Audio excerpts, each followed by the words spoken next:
What is going on, Bills Mafia? Happy Victory Friday. Kevin Syracuse with you here with some extra post-game coverage as it is late Thursday night into Friday morning. So by the time you see this, it will be Friday morning. Victory Friday. Doesn't it just feel great? The Bills start the season 2-0 after a dominant win in South Florida, defeating the Miami Dolphins 31-10 as Josh Allen improves to 12-2 versus the Miami Dolphins in his career. Sean McDermott is now 14-2. Just utter domination over this franchise to the point where it's kind of mind-boggling how the Bills have just had their way with this team. Going into the game, I was getting a little bit worried today, just thinking about the different ins and outs of this game and the speed with Tyreek Hill and Jalen Waddle and the high-flying offense of the Miami Dolphins coming off that win against the Jacksonville Jaguars. They were the number one offense last year, and I just wasn't sure if the Bills were going to be able to maintain that pace with them, especially looking at all the injuries going into the game, not to mention Terrell Bernard exiting with a pectoral injury. So the Bills were down Matt Milano and Taron Johnson to begin with, and then they lose Terrell Bernard during the game. And beforehand, I was just getting a little bit skeptical that they weren't going to be able to, really clamp down and contain this offense, but they did the job. So I think that is the main storyline right there. With arguably their three top defenders being injured and not in the game, the Bills, with all those backups, held Miami's offense to just 10 points and forced them to turn the ball over 3 times. Just a masterful job by Sean McDermott and Bobby Babich. And I mentioned Tyreek Hill and Jalen Waddle. The two of them combined for 7 catches, 65 yards, and 0 touchdowns. So, I think we have to start right there as I tweeted some post-game thoughts after the game. And at the top, Sean McDermott is a defensive mastermind. And then number 2, right after that, Jamarcus Ingram and Cam Lewis are making a name for themselves. The way that McDermott, and I want to give Babich his credit here because he is calling the plays, but we know that this is McDermott's system.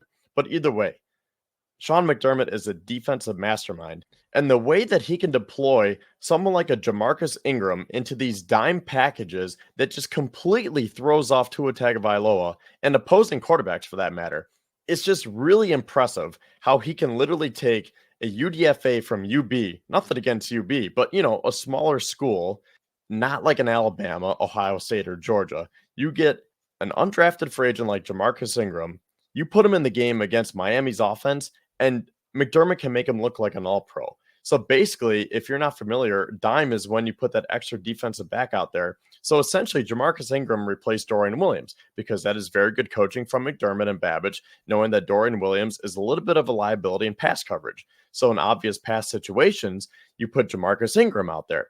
Now, Kevin Masseri and I were talking about this on Going Deep Buffalo on Wednesday night, and we were talking about who could be that dime defensive back that's going to go in because they used Ingram last week. It seemed to work pretty well against the Cardinals, but we both kind of settled on Mike Edwards. We thought this would be the week that they deployed Edwards that way.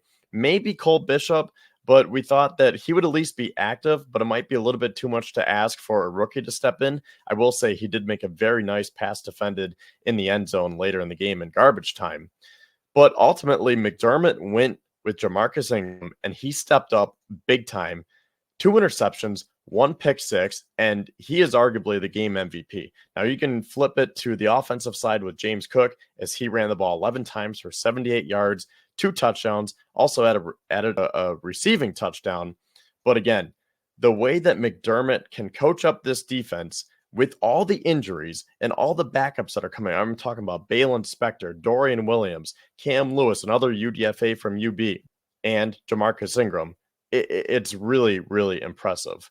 So let's take a look back and just a quick recap of how we got to this point.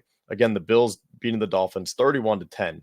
So it started out with, an interception from Jamarcus Ingram, and that set the Bills up with great field position, and they went down, they scored a touchdown, they went for it on 4th and 3, really aggressive play call from Sean McDermott, and I like that. You set the tone, make Miami play your game. You don't want to go into their house and have to play their game, and you didn't want them to get the momentum. Go set the tone. So Miami did come back with a touchdown of their own to Devon Achane. The Bills were forced to punt the ensuing drive, but then another interception, this one coming from Christian Benford. And let me just go down a quick rabbit hole. Christian Benford is one of the most underrated cornerbacks in the league. Him and Russell Douglas together are one of the top duos. And the fact that Benford was a 6th-round draft pick out of an FCS school in Villanova, again, it just shows how McDermott can coach these guys up. I saw someone on Twitter say that he is the defensive back whisperer, and it's true. I mean, you can put anyone back there. He took AJ Klein out of his RV. Now, granted, he's a linebacker, but he called him out of his RV in Florida and said, hey, can you come cover Travis Kelce in the playoffs? And that was last year. And I believe AJ Klein was the leading tackler that game. Obviously, that game didn't go the way we wanted it to. But again, McDermott just has this special way about him. And I know he has his shortcomings and his faults with game and clock management and challenges and timeouts and all that kind of stuff. But what he lacks in that category, he makes up for it with this defensive mastermind. So after the Christian Benford interception, the Bills got a field goal to make it 10-7. Then the Dolphins were forced to punt. And then the Bills go down and score again to make it 17-7. Now, this was a crazy play from Josh Allen. It was 3rd and 12, and he extended the play, and he passed it deep to the right to Ty Johnson for a gain of 33 yards. And this was just awesome because Ty Johnson, a 3rd-string running back, beat Jalen Ramsey in coverage. And, you know, we all remember Jalen Ramsey in 2018 for saying that Josh Allen is trash. Well, man, has he eaten those words ever since? Because Josh Allen has just continuously torched him year after year, whether it's with the Rams or the Dolphins. And I love it. So the Bills go up 17-7, and then they just kept it coming because the defense just stepped up again. They forced a turnover on downs. And then I didn't even realize this until I went back and I was looking at the box score here. Immediately after they stopped the Dolphins on 4 downs, James Cook rips off a 49-yard touchdown run to make it 24-7. And that's when the Bills really just blew it open and never looked back. The Dolphins did get a field goal. They made it 24-10 to go into the half. It was 3rd and 3 with 8 seconds left. I thought maybe that they would try to go for it and be a little bit of aggressive, but they were content and they took a 2-touchdown deficit into the half.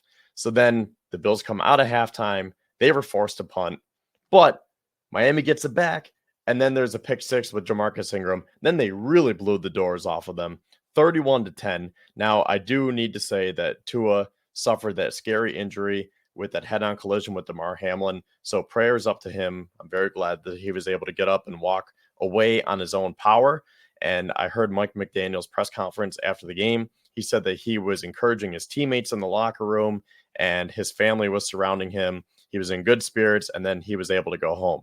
So best of luck to Tua. We know his concussion history, and it's very scary. You know, the Bills and Dolphins go back and forth with this rivalry, but no one wants to see that. So I hope that he can recover as quickly as possible. So Skylar Thompson comes in, and, I mean, that was pretty much it. The Dolphins had a couple turnover on downs. The Bills were forced to punt, and then Tyler Bass missed field goal, shanked it very far to left. Did not like the look of that, but, you know, whatever. Still, the Bills were in command at 31-10. Another turnover on downs with a few minutes left in the game, and then the Bills were able to just run it out. So all in all, just a great, great game. And if I could go back to my post-game thoughts here. So I talked about the first 2 bullets.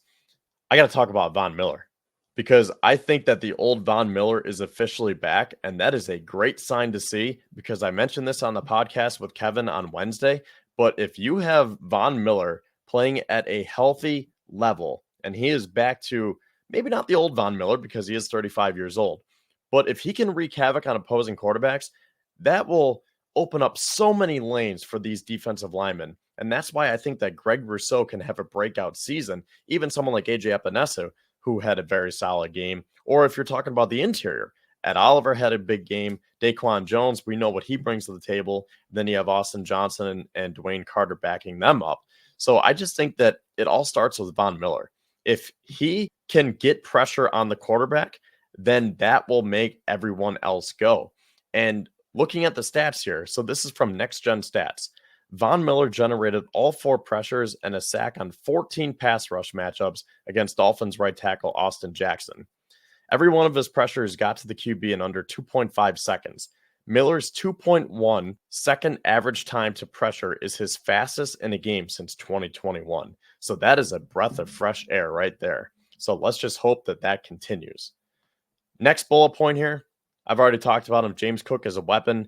I love what Joe Brady can do with this offense. I mean, tonight was the definition of everyone eats. I don't even think Keon Coleman had a target, but we really didn't even need it just because James Cook was going off. You had Dalton Kincaid ramping up his action. And as you can see with that next bullet point, I put the trending up emoji because he had 4 catches for 33 yards. That was an increase from just 1 catch for a modest 11 yards last Sunday against the Cardinals.